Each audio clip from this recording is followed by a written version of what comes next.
हमारे channel credence investments में आपका स्वागत है, जो टेक्नोलॉजी पर आधारित रिसर्च और एडवाइजरी सेवाएं प्रदान करता है।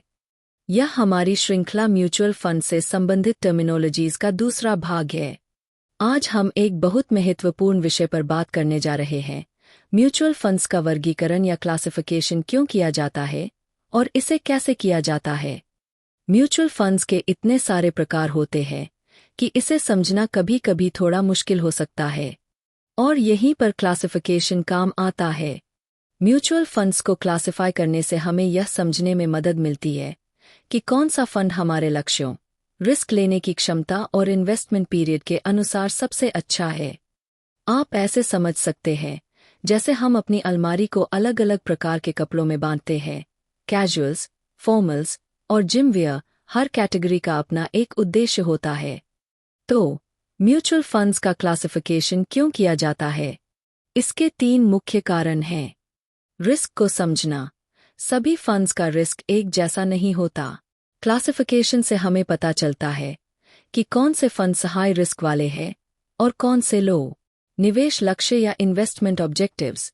कुछ फंड्स छोटे लक्ष्य जैसे कार खरीदने के लिए बेहतर होते हैं, जबकि कुछ रिटायरमेंट जैसे लॉन्ग टर्म ऑब्जेक्टिव्स के लिए। टैक्सेशन। म्यूचुअल फंड्स की अलग अलग कैटेगरी पर अलग अलग प्रकार से टैक्स लगता है। क्लासिफिकेशन से आप निवेश से पहले ही टैक्स के प्रभावों को समझ सकते हैं। अब बात करते हैं कि कैसे म्यूचुअल फंड्स का क्लासिफिकेशन किया जाता है। इसके कई तरीके होते हैं, लेकिन हम इसे सबसे सिंपल तरीके से समझाएंगे। पहला और सबसे बेसिक क्लासिफिकेशन एसेट क्लास के आधार पर होता है। इसमें 3 मुख्य प्रकार होते हैं। इक्विटी फंड्स, ये मुख्य रूप से स्टॉक्स में इन्वेस्ट करते हैं और लॉन्ग टर्म इनकम निर्माण के लिए उपयुक्त होते हैं। डेट फंड्स, ये लिमिटेड इनकम वाले प्रोडक्ट्स जैसे बॉन्ड्स में इन्वेस्ट करते हैं। ये इक्विटी फंड्स की तुलना में सुरक्षित होते हैं और मीडियम टाइम पीरियड के लक्ष्यों के लिए बेहतर होते हैं। हाइब्रिड फंड्स, इनमें इक्विटी और डेट दोनों का मिक्स होता है। यह उन लोगों के लिए है जो बैलेंस्ड इन्वेस्टमेंट करना चाहते हैं। दूसरा है निवेश उद्देश्य या इन्वेस्टमेंट ऑब्जेक्टिव्स के आधार पर क्लासिफिकेशन। अलग अलग फंड्स अलग अलग उद्देश्यों को पूरा करते हैं। ग्रोथ फंड्स, ये पूंजी वृद्धि के लिए होते हैं। अगर आप समय के साथ अपनी संपत्ति बढ़ाना चाहते हैं तो यह आपके लिए है। इनकम फंड्स, क्या आपको एक स्टेडी इनकम चाहिए? ये फंड्स फिक्स्ड इनकम इंस्ट्रूमेंट्स में निवेश करते हैं और कमाई डिस्ट्रीब्यूट करते हैं। लिक्विडिटी फंड्स, यह उन लोगों के लिए है जो शॉर्ट टर्म के लिए अपना पैसा पार्क करना चाहते हैं। इसे आप इमरजेंसी फंड की तरह समझ सकते हैं। रिस्क लेने की क्षमता भी एक बड़ा कारण है। म्यूचुअल फंड्स को उनके रिस्क लेवल के आधार पर भी क्लासिफाई किया जाता है। लो रिस्क, इनमें आपके लिक्विड या मनी मार्केट फंड्स आते हैं। मीडियम रिस्क, ये वे डेट फंड्स होते हैं जिनमें बॉन्ड्स और कॉरपोरेट पेपर्स का एक्सपोजर होता है। हाई रिस्क, इक्विटी और सेक्टोरल फंड्स इस कैटेगरी में आते हैं।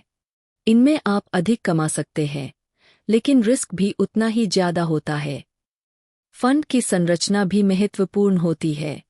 क्या आप अपने पैसे को कुछ समय के लिए लॉक कर सकते हैं, या आपको इसकी जरूरत कभी भी पड़ सकती है? यहाँ 2 मुख्य कैटेगरीज हैं। ओपन एंडेड फंड्स, इनमें आप कभी भी प्रवेश कर सकते हैं या बाहर निकल सकते हैं। क्लोज्ड एंडेड फंड्स, इनमें एक लॉक इन पीरियड होता है और ये उन लोगों के लिए अच्छे हैं जो निश्चित समय के लिए निवेश करना चाहते हैं। अंत में, म्यूचुअल फंड्स को उनके निवेश जियोग्राफी के आधार पर भी क्लासिफाई किया जा सकता है।